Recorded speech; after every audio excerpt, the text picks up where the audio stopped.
प्राची ने एक जगह खड़े होकर 2 मिनट तक सलोनी मैम को देखा।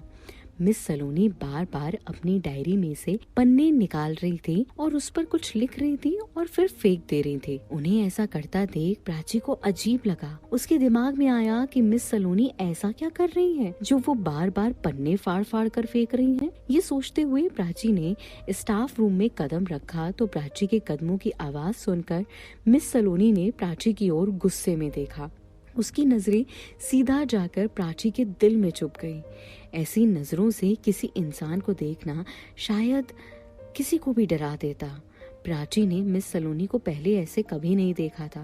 वो समझ गई थी कि मिस सलोनी शायद किसी बात को लेकर काफी परेशान है और ये देखकर अब उसकी हिम्मत नहीं हो रही थी कि वो मिस सलोनी से आगे जाकर कुछ पूछ पाए।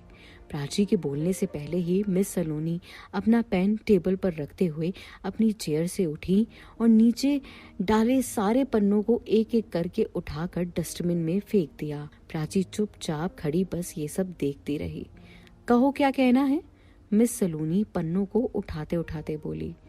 मैं तो बस यही कहना चाह रही थी कि मुझे वो सारी फोटोज कहाँ से मिली। मैं बताती हूँ तुम्हें, पर पहले जाकर तुम आयशा को बुला कर लाओ। मिस सलोनी प्राची की बात को बीच में ही काटते हुए बोली।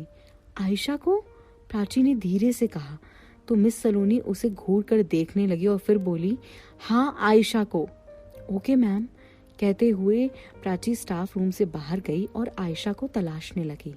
स्टाफ रूम के थोड़े आगे ग्राउंड के बगल वाली क्लास में आयशा किसी लड़के के साथ खड़ी थी।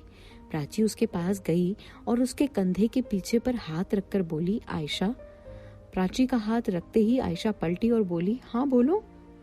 तुम्हें मिस सलोनी बुला रही हैं।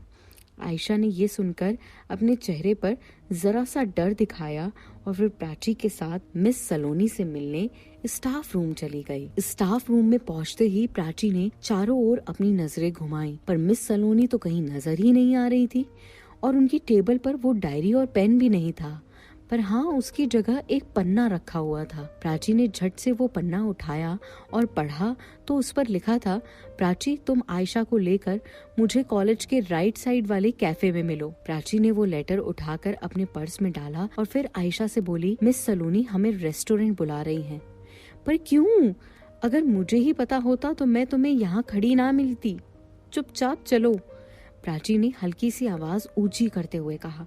प्राची आयशा के साथ राइट साइड वाले कैफे में पहुंची तो मिस सलोनी एक टेबल पर बैठी हुई थी। आयशा और प्राची भी जाकर उनके पास बैठ गई। थोड़ी देर तीनों चुप रहे। फिर मिस सलोनी अपना फोन उठाते हुए बोली, आयशा अभी भी टाइम है, चुपचाप बता दो कि तुमने शीला के साथ क्या किया। ये सुनकर आयशा ने घबराते हुए लड़खड़ाती हुई आवाज में कहा, मैम मैम मैम मैम आप मुझ पर शक कर रही हैं। जरूर इस प्राची ने आपको भड़काया होगा। ये ऐसे ही सबको मेरे खिलाफ भड़काती रहती है। प्राची आयशा की बात सुनकर चुप रही क्योंकि वो जानती थी कि मिस सलोनी और आयशा के बीच में बोलना शायद ठीक नहीं रहेगा। किसी ने भी मुझे कुछ नहीं भड़काया है, मेरे पास सबूत है। अच्छा होगा कि तुम खुद बता दो, वरना मैं तुम्हें नहीं छोड़ूंगी। मैम मैं सच कह रही हूँ, आप मेरे पर यकीन कीजिए, मैं शीला को लेकर कहीं नहीं गई थी।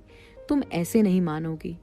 ये कहते हुए मिस सलोनी ने अपने फोन से वो फोटोज खोली और टेबल पर रखकर फोटोज को जूम करते हुए आयशा की तरफ देखकर बोली, क्या ये सारी फोटोज भी झूठी हैं?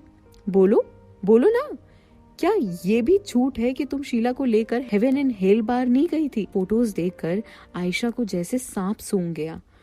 वो एक टुक बस फोटोज को देखे जा रही थी। कभी फोटोज की तरफ नजरें घुमा रही थी तो कभी मिस सलोनी की तरफ। उसे समझ नहीं आ रहा था कि वो क्या कहे, क्योंकि अब उसकी चोरी पकड़ी गई थी। इसीलिए कोई भी झूठ बोलना या बहाना बनाना शायद उसके लिए खतरनाक साबित हो सकता था। ये सोचते हुए वो रोते रोते बोली, मैम मैं सच कह रही हूँ, मुझे नहीं पता कि शीला के साथ क्या हुआ।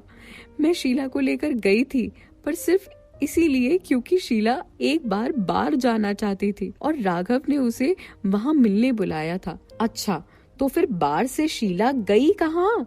हमने उस रात काफी ड्रिंक कर ली थी। मैं भी नशे में काफी धुत थी। मैं कहाँ डली हूँ मुझे भी नहीं पता था। हम लोग शाम को साथ निकले थे।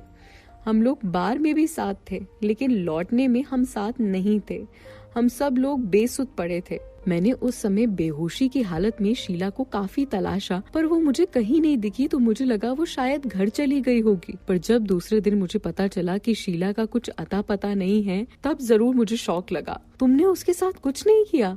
मिस सलोनी अपनी तिरछी निगाहों के साथ आयशा की तरफ देखते हुए बोली। उनकी ये तिरछी निगाहें आयशा को साफ साफ जाहिर कर रही थी कि अगर उसने कुछ भी छुपाया तो मिस सलोनी सीधा उठकर उसके मुंह पर बहुत जोर का तमाचा मार देंगी। उसने रोते रोते अपना सिर हिलाया और बोली, मैम मैं कुछ नहीं छिपा रही हूँ। ओके, तुम जा सकती हो, मिस सलोनी ने टेबल से अपना फोन वापस अपने हाथ में उठाते हुए बोला। आयशा मिस सलोनी का ऑर्डर सुनकर तुरंत बिना वक्त गवाए वहां से रवाना हो गई। वो एक सेकंड के लिए भी वहां रुकना नहीं चाहती थी। वो जानती थी कि अगर वो रुकी तो जरूर मिस सलोनी गुस्से में आकर उसके साथ कुछ कर देंगी। उसने वहां से निकलकर अपने फोन में एक नंबर डायल किया और फिर बोली कि सर, मिस सलोनी को सब पता चल गया है। आयशा के इतना बोलते ही सामने से गुस्से वाली चीख की आवाज आई। आर यू सिली? क्या बक रही हो तुम? आयशा ये सुनकर डरते डरते बस इतना ही बोल पाई, मैं और नहीं छुपा सकती थी। प्राची ने एक नजर उठाते हुए मिस सलोनी की ओर देखा तो अपने चेहरे पर एक मुस्कान बिखेरते हुए बोली, प्राची, तुम जानना चाहती थी ना कि मुझे ये सारी फोटोज कहाँ से मिली? जी मैम, प्राची ने हल्की सी आवाज में कहा। बताती हूँ, मैं सब बताती हूँ। अब आगे क्या होता है ये जानने के लिए अगला एपिसोड सुनिए।